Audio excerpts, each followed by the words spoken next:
वाकई में 4 मई को परिणाम नहीं परिवर्तन होगा। क्या बंगाल के अंदर भय खत्म होगा, भरोसा कायम होगा? क्या वहां टीएमसी तृणमूल नहीं कमल का फूल होगा?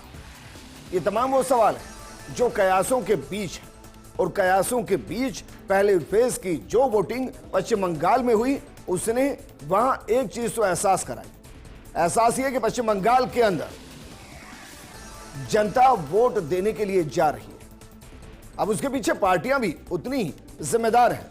टीएमसी भी चाहती है कि उसका कोर वोटर कोई छूटे ना, और बीजेपी भी चाहती है कि उसका कोई वोटर छूटे ना। और मुमकिन है कि वहां बाकायदा एक ऐसा सिस्टम बनाया हो जहां अपने अपने वोटर्स को पोलिंग बूथ तक पहुंचाने की स्थिति बनाई गई। इस पर बात करने के लिए हमारे साथ मौजूद हैं बीजेपी प्रवक्ता सुरेश गर्ग जी, कांग्रेस प्रवक्ता राजकुमार शर्मा जी और राजनीतिक विश्लेषक संदीप चौधरी जी। संदीप जी, क्या वाकई में मैं एक ये कारण भी मान सकता हूं इस चीज का कि भाई बीजेपी को पता है कि अगर थोड़े वहां पर वीक हुए तो वहां वोटर्स के अंदर डर पैदा किया जा सकता है, और अगर डर पैदा हुआ तो फिर वोट शिफ्ट हो सकता है या वोट पड़े ही ना। दूसरी तरफ टीएमसी जानती है कि इस बार टक्कर है, और इस टक्कर के अंदर अगर हमारा कोर वोटर छिटक गया या वो पोलिंग बूथ नहीं पहुंचा तो फिर उसकी सत्ता को चैलेंज किया जा सकता है। मैं इसको ऐसे भी कनेक्ट कर सकता हूं कि दोनों पार्टियां चाहती हैं और दोनों पार्टियां इसमें लगी हैं कि एक एक वोटर को पहुंचाइए, पोलिंग बूथ तक पहुंचाइए और वहां से सेफली उनको वापस उनके घर पहुंचाइए। देखिए विजेंद्र जी, जैसा मैंने पहले बताया कि टीएमसी और बीजेपी ने पूरी ताकत झोंक रखी है, लेकिन इसके साथ साथ कुछ अंदर की चीजें हैं जो बटी हुई है। वहां पे जो सरकारी एम्प्लॉई है, जो गवर्नमेंट के कार्यकर्ता है, अधिकारी हैं, वो भी इसमें बटे हुए हैं। कहीं ना कहीं कुछ अधिकारी ये डरे हुए हैं, जो स्टेट के अधिकारी हैं, जो ममता जी के सरकार के अधीन काम करते हैं, उनको ये डर लगता है अगर सत्ता परिवर्तन हुआ तो हम बीजेपी के रडार में आ जाएंगे। और कुछ अधिकारी ऐसे भी हैं जिनको ये डर सता रहा है, या कुछ कार्यकर्ता ऐसे हैं जिनको ये डर सता रहा है कि हम तो खुलकर एक्सपोज हो चुके हैं कि हम टीएमसी के खिलाफ हैं। तो इस वक्त डर का माहौल है, आम आदमी में भी है, अधिकारियों में भी है, क्योंकि जो केंद्र की एजेंसियां हैं उनकी भी निगाह कई लोगों पर है। कई लोगों के ईडी और सीबीआई के छापे पड़ भी चुके हैं। इसी तरीके से कई लोग जो टीएमसी के नेता हैं उनकी नजरों में है। तो अभी देखना है कि किस तरीके से राजनीतिक लोग मुश्किलों से पार पाते हैं और सरकार किसकी बनती है, फिर से टीएमसी आती है या बीजेपी सिंहासन पर बैठने में कामयाब होती है। इसके लिए हमें आपको थोड़ा सा 4 तारीख तक का इंतजार करना पड़ेगा। लेकिन टक्कर जबरदस्त है, पलड़ा किधर भी झुका हुआ दिखाई नहीं देता है। दूसरे राउंड का जो चुनाव होगा उसके बाद शायद कुछ तस्वीर साफ हो। ठीक है, ब्रेक से पहले भी मैंने आपसे एक सवाल किया था, उसका जवाब मैं आपसे लूं, लेकिन उससे पहले राजकुमार जी की राय जान लेते हैं। राजकुमार जी, क्या वाकई में कांग्रेस के जो कार्यकर्ता होते हैं, जो नेता होते हैं, उनको एहसास तो होता होगा ना कि भाई हमारा नेतृत्व हमारे स्टेट के अंदर अपनी पार्टी को लेकर गंभीर नहीं है, उनको बहुत फर्क नहीं पड़ रहा कि वो जीते या जीरो हो जाए। ऐसे में उस नेता के पास कोई विकल्प नहीं है। अगर वो दूसरी पार्टी में जाता है तो क्या वाकई में कांग्रेस के लिए स्थिति खराब नहीं हो रही है? मैं ऐसे ना जाने कितने स्टेट गिना सकता हूं जहां कांग्रेस धीरे धीरे सारे वोटिंग परसेंटेज को छोड़ रही है, और पश्चिम बंगाल भी उसमें से। अब कल को अधीर रंजन चौधरी कहीं चले जाएंगे तो क्या वाकई में कांग्रेस को फर्क पड़ना चाहिए? विजेंद्र जी, फर्क तो पड़ता है। कोई भी पार्टी का नेता अपनी पार्टी को छोड़ के दूसरी पार्टी में जाता है तो फर्क तो पड़ता है। नेता छोटा हो चाहे बड़ा हो, चाहे कार्यकर्ता हो छोटा हो चाहे बड़ा हो, फर्क तो पड़ता है। लेकिन कांग्रेस पार्टी को ऐसी चिंता करने की बंगाल में कोई आवश्यकता नहीं है। मैंने कहा बंगाल में हम बेहतर चुनाव लड़ रहे हैं, हमारे स्ट्रेटेजी के तहत चुनाव लड़ रहे हैं, हमारी रणनीति के तहत चुनाव लड़ रहे हैं, और सबकी अपनी अपनी रणनीति होती है। अच्छा, कितनी सीटों का आंकलन है, कितनी सीटें जीत सकते हैं वहां पर? देखिए, सीटें कितनी आएगी कितनी नहीं आएगी अभी कहना बिल्कुल उचित नहीं होगा, क्योंकि पिछली बार हमारा वहां खाता नहीं खुल पाया था विजेंद्र जी। तो इस बार पिछली बार वहां खाता नहीं खुल पाया था, इसलिए सीटों के बारे में एकाएक बिल्कुल कहना मुश्किल है। लेकिन हम बेहतर चुनाव लड़ रहे हैं, परिणाम हमारे पक्ष में बेहतर आएंगे। ठीक है, अब मैं ये सवाल आपसे कर रहा हूं संदीप चौधरी जी। कांग्रेस के जो नेता छोड़कर जा रहे हैं, ऐसा नहीं है कि वो पार्टी के साथ नहीं रहना चाहते। समस्या यह है कि उनके स्टेट के अंदर उनकी पार्टी उनके साथ नहीं रहना चाहती है, वो किसी और पार्टी के समर्थन में आकर खड़ी हो जाती है। अब ऐसे में एक नेता अपने पॉलिटिकल करियर को बचाए या अपने पार्टी के प्रति निष्ठा को बचाए, क्योंकि निष्ठा बचाता है तो करियर जाता है, और करियर बचाता है तो निष्ठा जाती है। और इसीलिए बीते 12-15 सालों में कांग्रेस के बड़े बड़े लीडर्स को हमने शिफ्ट होते देखा है। आपको लगता नहीं है कि कांग्रेस के विलुप्त होने के पीछे की एक बड़ी वजह है? कि बिल्कुल, जब कोई पार्टी किसी के साथ गठबंधन करती है तो उसको बहुत सारी चीजें खोनी पड़ती हैं। अपना जनाधार खोना पड़ता है, अपना वोटर खोना पड़ता है, अपने नेता खोना पड़ता है। और मैं आपको बताना चाहता हूं, एक वक्त में उत्तर प्रदेश जो सबसे बड़ा स्टेट है, इसकी प्रदेश अध्यक्ष रही रीता बहुगुणा, वो पार्टी को छोड़कर बीजेपी में चली गई। इसी तरीके से विजय बहुगुणा जो उत्तराखंड में कांग्रेस के मुख्यमंत्री रहे, वो कांग्रेस छोड़ करके बीजेपी में चले गए। अमरिंदर सिंह जो एक राज परिवार से आते हैं, कांग्रेस के लंबे समय तक बड़े नेता पंजाब के अंदर रहे, मुख्यमंत्री रहे, वो कांग्रेस को छोड़ करके बीजेपी में चले गए। माधवराव सिंधिया के बेटे ज्योतिरादित्य सिंधिया जो मध्य प्रदेश में फेस हुआ करते थे कांग्रेस का, कांग्रेस को छोड़ करके बीजेपी में चले गए। आप हरियाणा से आते हैं विजेंद्र जी, आप अच्छे से जानते हैं, राव इंद्रजीत सिंह जैसे बड़े कद्दावर नेता जो कभी किसी हारे नहीं, वो कांग्रेस को छोड़ करके बीजेपी में चले गए। तो ये कई ऐसे झटके हैं जो पूरे हिंदुस्तान से मैं आपको दे सकता हूं सारे उदाहरण। इस वजह से आज कांग्रेस पार्टी हाशिए पर है। और मुझे लगता है कांग्रेस पार्टी को खाली ये नहीं देखना है कि हम बीजेपी को कैसे रोके, कांग्रेस पार्टी को अपना जनाधार देखना है, अपना नेता देखना है। कांग्रेस पार्टी को ज्यादा से ज्यादा सीटों पर चुनाव लड़ने की कोशिश करनी चाहिए। हार जीत एक अलग मुद्दा है, एक बार आप नीचे जाएंगे तो ऊपर भी आ सकते हैं। अगर आप उठता रहता है, गिरता रहता है, लेकिन अगर केवल आप बीजेपी को गिराने के सोचेंगे तो ये जितने भी क्षेत्रीय दल है वो लगातार मजबूत होते जाएंगे और वो कांग्रेस को खा जाएंगे। और खा गए हैं कितने स्टेट के, मैं आपको उदाहरण दे सकता हूँ। ठीक है आपने। सूरज गर्ग जी, अभी तक आंकड़ा नहीं आया कि भाई 5 बजे तक कितना वोटिंग हुआ है, लेकिन आपने नेताओं से बातचीत की होगी। बंगाल को लेकर क्या रणनीति रही? क्योंकि बंगाल में यहां तक के वीडियो आए कि भाई बाकायदा वहां जो ईवीएम बटन होते हैं उस पर परफ्यूम लगा देते हैं टीएमसी के कार्यकर्ता। मैं उसको कंफर्म नहीं करता कि वो वीडियो फेक है या क्या है, लेकिन वो चला सोशल मीडिया पे।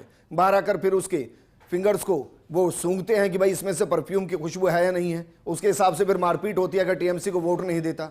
इन सब के बीच में बीजेपी ने रणनीति तो बनाई होगी कि कैसे अपने वोटर्स को पोलिंग बूथ लेकर जाना है, फिर वहां से वापस उनको घर पहुंचाना है और उनकी सुरक्षा की गारंटी लेनी है।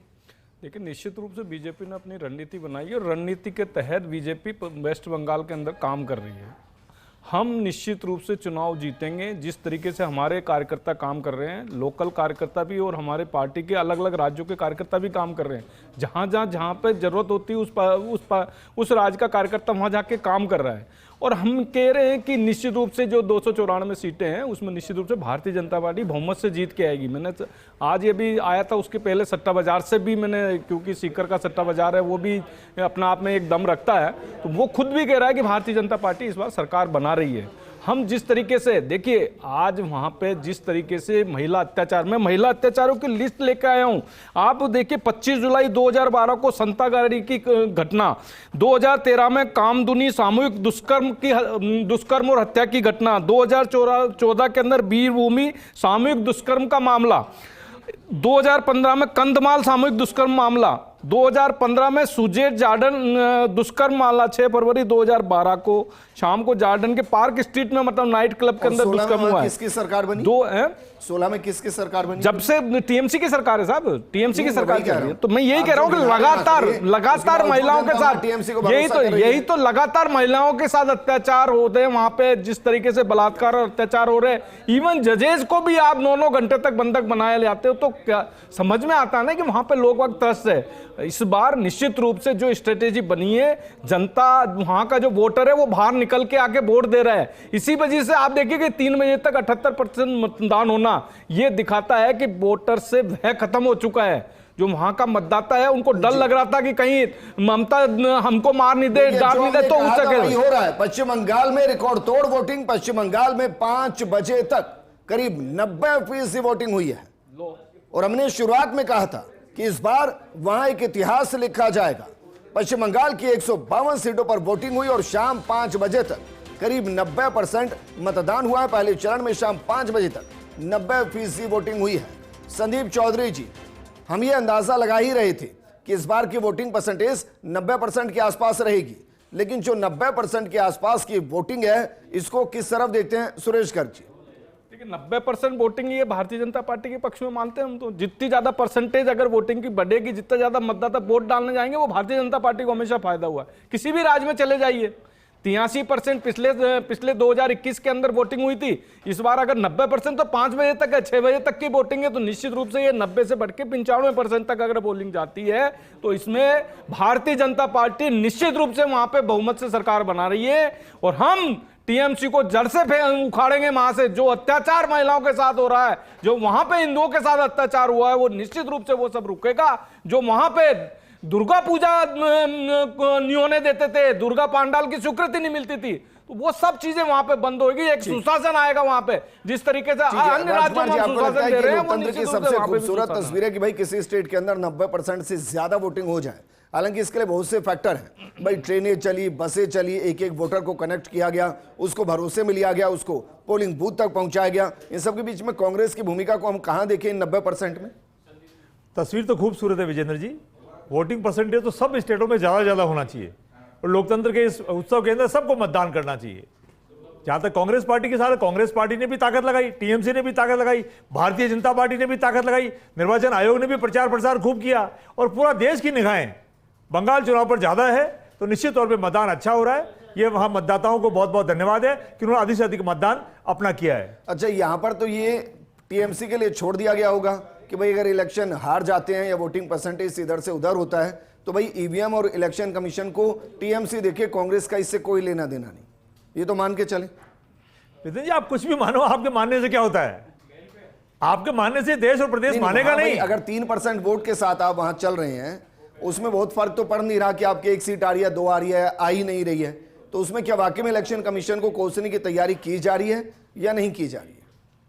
मान नहीं रहा हूं सर, ये इतिहास है सर, पूरा लंबा चौड़ा इतिहास। ये विजेंद्र जी, जहां कांग्रेस हार गई है वहां ईवीएम भी गड़बड़ हो गई है, इलेक्शन कमीशन भी कटघरे में आ गया, और जहां जीत गए हैं वहां जनता ने जिता दिया है कांग्रेस को। ये तो लंबा चौड़ा इतिहास है सर, मैं क्या करूं इसमें? ये विजेंद्र जी आपके अपने व्यक्तिगत बयान है। अरे सर, कितने बयान परिणाम आने के बाद कमेटी बैठती है, तय करती है, कमियां निकाली जाती है, उसके बाद आरोप प्रत्यारोप लगाए जाते हैं दूसरों में। चुनाव पहले से नहीं लगाए जाते हैं। ठीक। अगर हमने बेहतर चुनाव लड़ा और हमको कहीं कोई कमी नजर आई तो फिर वो बयान दिए जाते हैं। ठीक, अब मैं समझा ना सर कि भाई जब हार जाते हैं तो फिर एक कमेटी बैठती है कि ठीक रहा, कहां फोड़ा जाए। अब अंदर तो फोड़ नहीं सकते, अपने नेताओं पर भी नहीं फोड़ सकते, तो कहीं ईवीएम पर फोड़ देते हैं, कहीं इलेक्शन कमीशन पर फोड़ देते हैं। ये भी ठीक है सर, कम से कम अपना नेता तो नाराज नहीं होता। विजेंद्र जी, 90% मतदान हो रहा है, उसका उत्सव मनाने दीजिए बंगाल के लोगों को। किसको? लोगों को, वहां के मतदाताओं को उत्सव मनाने दीजिए। और ये अच्छी बात है, लोकतंत्र के इस उत्सव के अंदर बंगाल के लोग 90% के आसपास मतदान अभी 5 बजे तक कर चुके हैं। और जहां तक तमिलनाडु की बात है, वहां भी लगभग 84-85% मतदान हो चुका है। बिल्कुल, ये अच्छी बात है, मतदान अधिक से अधिक होना चाहिए। नहीं, लेकिन मैंने, संदीप जी हमारे साथ जुड़े थे, मैंने एक चीज उन्होंने अच्छी कही कि भाई जो दुनिया से चले गए हैं, जिनके पास डबल आईडी कार्ड थे, जो फर्जी थे, जो वहां वोट ही नहीं करते थे, एसआईआर के जरिए अच्छा काम हुआ है कि उनको सैचुरेट कर दिया गया, उनको साइडलाइन कर दिया गया। तो वोटिंग परसेंटेज बढ़ने का बड़ा कारण यह भी हो सकता है कि जो जेन्युइन वोटर हैं वो वोटर लिस्ट का हिस्सा है और वो वोट डालने जा रहे हैं। अब मान लीजिए इसी में आप 90 लाख जोड़ लीजिए जो फर्जी थे या जो किसी कारणवश एसआईआर में जुड़ नहीं पाए या दुनिया में नहीं है, अब उनको आप जोड़ देंगे तो यही वोटिंग परसेंटेज 80% के आसपास हो जाएगा। तो उस लिहाज से भी से देखें ना कि भाई सैचुरेट किया गया और उसके बाद 90% वोटिंग परसेंटेज।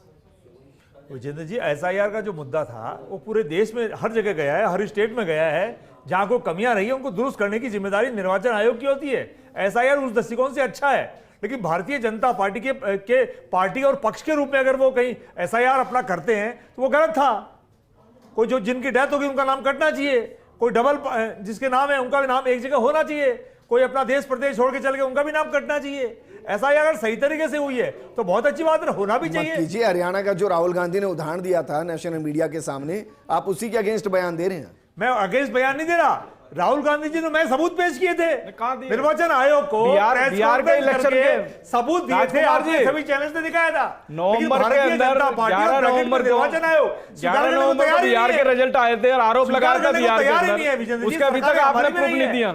विजेंद्र सरकारें हमारी भी नहीं है, हमारे भी 11 नवंबर को बिहार में रिजल्ट आया था, उसका प्रूफ नहीं दिया आपने अभी तक भी। इनकम टैक्स हुआ करता था, निर्वाचन आयोग हुआ करते थे, सारी झूठी से हुआ करती थी। इस तरीके से हमने कभी भी इन सब संस्थाओं का दुरुपयोग नहीं किया है। फिर आप राहुल गांधी के अगेंस्ट जा रहे हैं। राहुल गांधी का आपकी सरकार के दौर का बयान है कि यहाँ सरकारी एजेंसियों पर सरकार का दबाव रहता है, ये आपके ही राहुल गांधी का बयान है जब सरकार आपकी हुआ करती। कर्नाटक के मंत्री का बयान है, राहुल गांधी का बयान है। कर्नाटक के मंत्री का बयान है, फिर उससे इस्तीफा लिया गया। नहीं किया है। कर्नाटक के मंत्री का बयान है, फिर उस बेचारे से ऐसी मंत्री था, सुनील कांस का मंत्री था, उसने रिजाइन दिया, उसको बर्खास्त किया इन्होंने। देखिए आप, सत्ता प्राप्ति के लिए एजेंसियों का दुरुपयोग नहीं करे राहुल गांधी लगातार यही तो आरोप लगाते हैं भारतीय जनता पार्टी वो पर। तो अब लगाते हैं ना, अपनी सरकार के दौरान तो वो कहते थे हाँ इस्तेमाल होता है, प्रेशर होता है सरकार का। ये ऑन रिकॉर्ड बयान है, मैं अपनी तरफ से नहीं दे रहा हूं, ये राहुल गांधी का ऑन रिकॉर्ड बयान है। तो राहुल और उस टाइम तो लोकतंत्र इतना मजबूत था कि प्रधानमंत्री मोदी कोई बिल लेकर आते थे,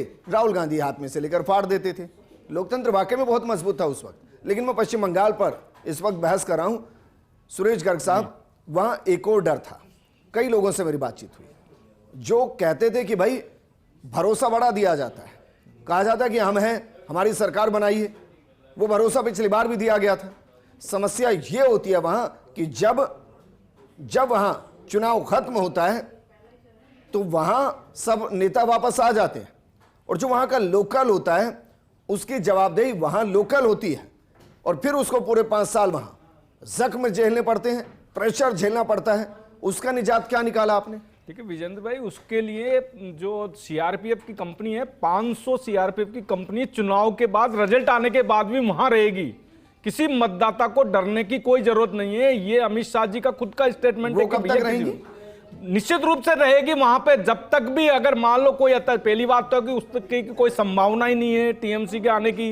भारतीय जनता पार्टी की सरकार आ रही है, किसी को डरने की जरूरत नहीं है। सुशासन मिलेगा, वहां पे डेवलपमेंट होगा। वहां पे आप देखिए ना कि जो सुविधाएं पूरे हिंदुस्तान में मिल रही है वो वहां पे वेस्ट बंगाल में नहीं मिल रही।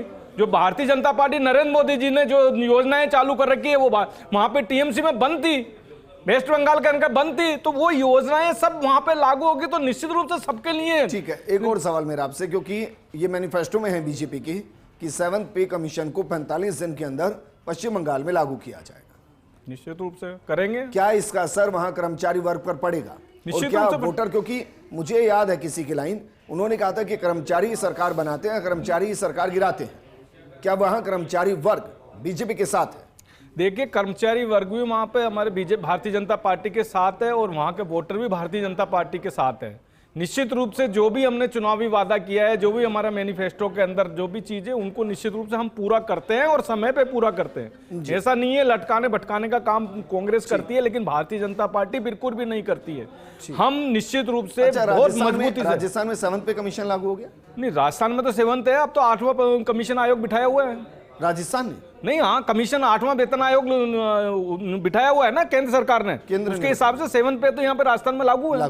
हाँ, ठीक है। और पश्चिम बंगाल में अगले चरण के लिए क्या तैयारी है? अगले चरण में भारतीय जनता पार्टी का मुख्यमंत्री बनेगा। पूरी मेहनत कर रहे हैं, अच्छी मेहनत कर रहे हैं, हमारी पूरी टीम लगी हुई है। मोदी जी धुरंधर प्रचार कर रहे हैं, वहां पे दौड़ भी लंबे लगा रहे हैं, मेहनत कर रहे हैं भाई। हाँ, राहुल गांधी जी को दौड़ बोल रहे रहे हैं। हैं। अरे तो राहुल गांधी जी को बोलो, मतदाता जाओ, दौड़ा रहे हैं। आपका स्टार प्रचारक है ना वो, मतदाता दौड़ा रहे हैं। राहुल गांधी स्टार प्रचारक है ना कांग्रेस का। बताइए ना क्यों नहीं जा रहा पश्चिम बंगाल? उम्मीदवार दौड़ रहे हैं।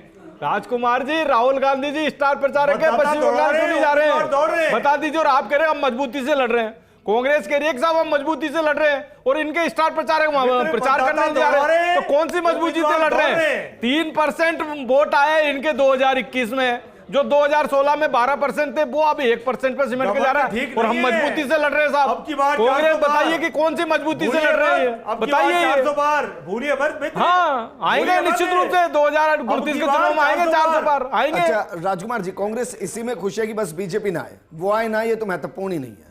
सही कह रहा हूँ विजय जी? आपका बयान है, मैं फिर कह रहा हूँ ये आपका अपना बयान है। कांग्रेस पार्टी बेहतर चुनाव लड़ रही है, टीएमसी हो, कैसे लड़ रही है बताओ ना, या कोई और पार्टी? आपका स्टार प्रचारक तो मैं प्रचार करने नहीं जा रहा हूँ, चुनाव लड़ रहा हूँ। बताओ तो सही ना कैसे लड़ रही है? आपका स्टार प्रचारक तो मैं प्रचार करने नहीं जा रहा। ये भारतीय जनता पार्टी तय नहीं करेगी हमारा कौन नेता वहां प्रचार करने नहीं, वो तो बिल्कुल सही बात है, ये आपका आंतरिक मामला है, ये तो आपका आंतरिक मामला। लेकिन ये बताइए ना कि राहुल गांधी जी के लिए मना क्यों कर? राहुल गांधी जी के लिए मना क्यों कर? शुक्रिया राजकुमार जी, आपका भी शुक्रिया। 5 बजे तक पश्चिम बंगाल के अंदर 90% के आसपास वोटिंग हुई है, जबकि तमिलनाडु के अंदर 84% के आसपास। और ये वाकई में माइलस्टोन है और इसका क्रेडिट इलेक्शन कमीशन को जाना चाहिए और SIR को भी जाना चाहिए। क्योंकि एसआईआर के जरिए जो फर्जी वोटर थे उनको वोटर लिस्ट से बाहर किया गया और इसका भी एक बड़ा कारण है कि वोटिंग परसेंटेज अपने आप बढ़ रहा है। इस प्रोग्राम में फिलहाल इतना ही। नमस्कार।